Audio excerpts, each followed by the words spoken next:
Well, I'm going to do a little bit of testing on this earthquake earth auger to see why it runs kind of bad. I already took off the auger. That just fastens on with a bolt that goes through the shaft on the bottom of the auger. See the shaft there? And I'm going to take the spark plug out and look at the spark plug and do a compression check and see what kind of compression we're looking at and see how the spark plug looks and all that kind of stuff. And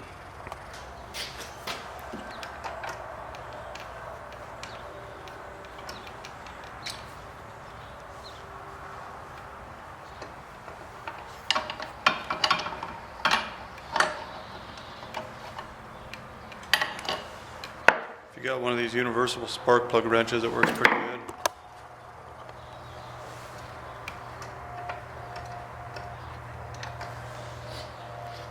And I don't know if you can see it or not, the spark plug looks kind of oily, which kind of indicates it's getting kind of a rich oil mixture in the fuel. Oops. Now, I'm going to do a compression check on it. These two-cycle engines usually are very, very picky about compression. They have a lot of compression.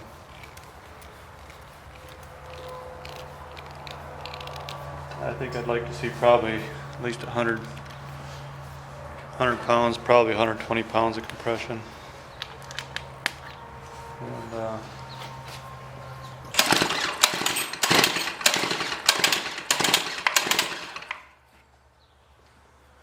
okay, and I've got 110 pounds, so I think that's good enough compression. I don't think there's any problem there. I'm going to take and do a visual inspection on this cylinder anyways. I want to see what it looks like.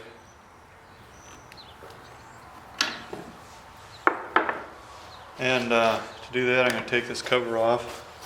Popping this cover off, you want to take off this fuel line here and drain your tank out. I've already drained the tank out. And this tank just got these little rubber grommets on there. You just lift it up. It takes a lot of wiggling and tugging and stuff, but you lift it up and it takes the tank out of there.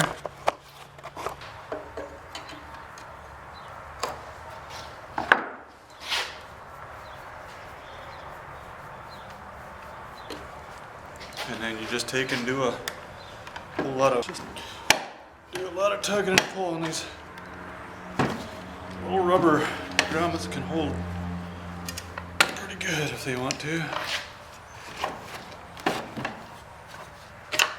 And then just pops up out of there. We need light on the subject here.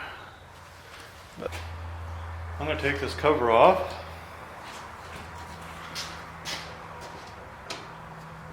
And for that, we've got a 3/8 socket, nut driver, whatever you call it. There's 4 screws on there. 4 screws that holds this on there. How many times have I dropped that now? 10?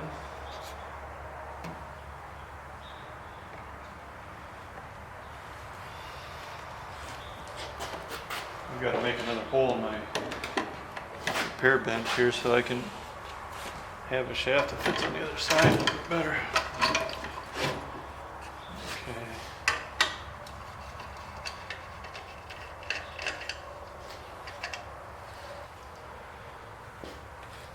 Okay. I had one of them already off before I decided to go ahead and do the video. Alright, now something else I gotta show you.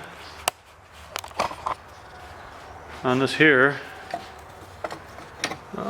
see if I can get it where you can see this. There's a wire clip that goes to your ground. That goes to the coil. You can see it right there. Just take it off either end. And we'll use this. Looks just like my spring clip tool, but this is a wire thing remover tool. de-antlerizer or whatever you want to call it. And then there's a little fuel hose that goes to your primer bulb. Now can you see that? Yeah, that hose right there has got to come off. Okay. So I just use a screwdriver. That's it. And I just kind of do it sort of careful. I don't like to break barbs and stuff like that, these little plastic barbs.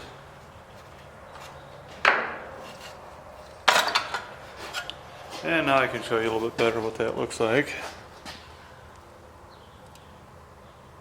Okay. And since I want to do a visual inspection inside this cylinder, I'm just going to take this cylinder cover off of here. And for that, that's a T30 Torx.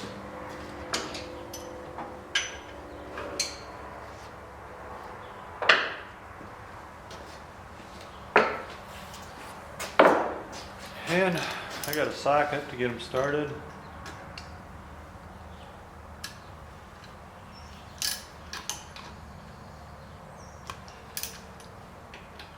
There's 6 of them on there.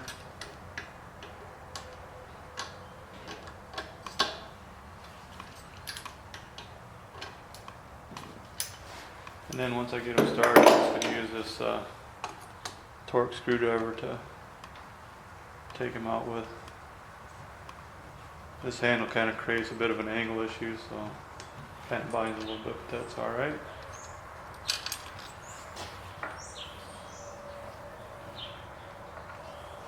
And this is just, I'm just doing a visual. This isn't really isn't necessary, I don't believe, unless, you know, if my compression was quite a bit lower than that, then it would be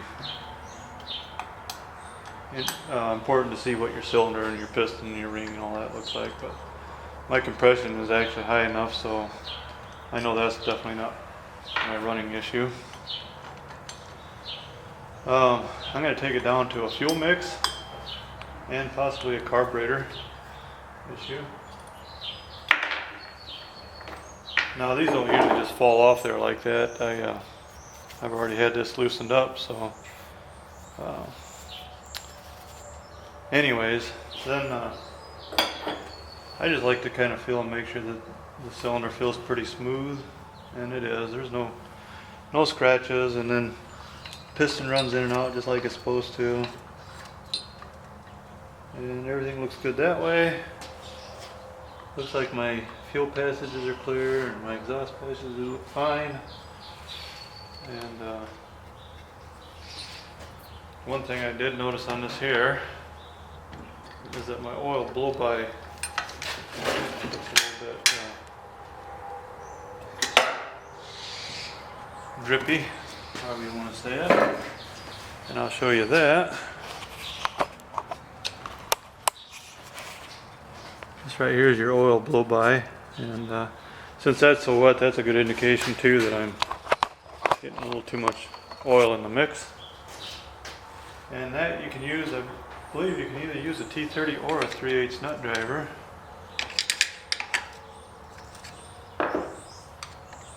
Yep. The T30 is a little bit easier.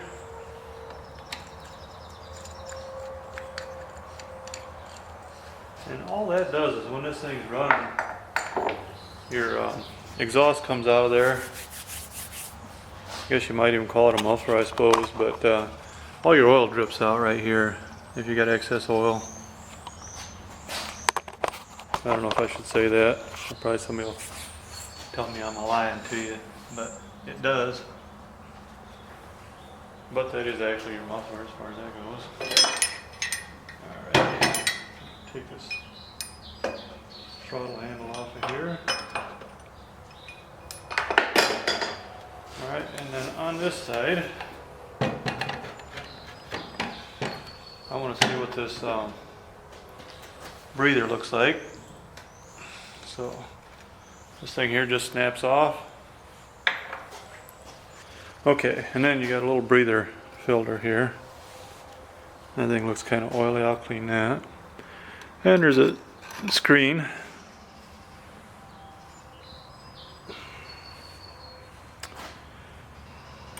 I'm gonna clean all that stuff, and I'm gonna take the carburetor off and do a little inspection on that too. But right now, that's it for today, or for now.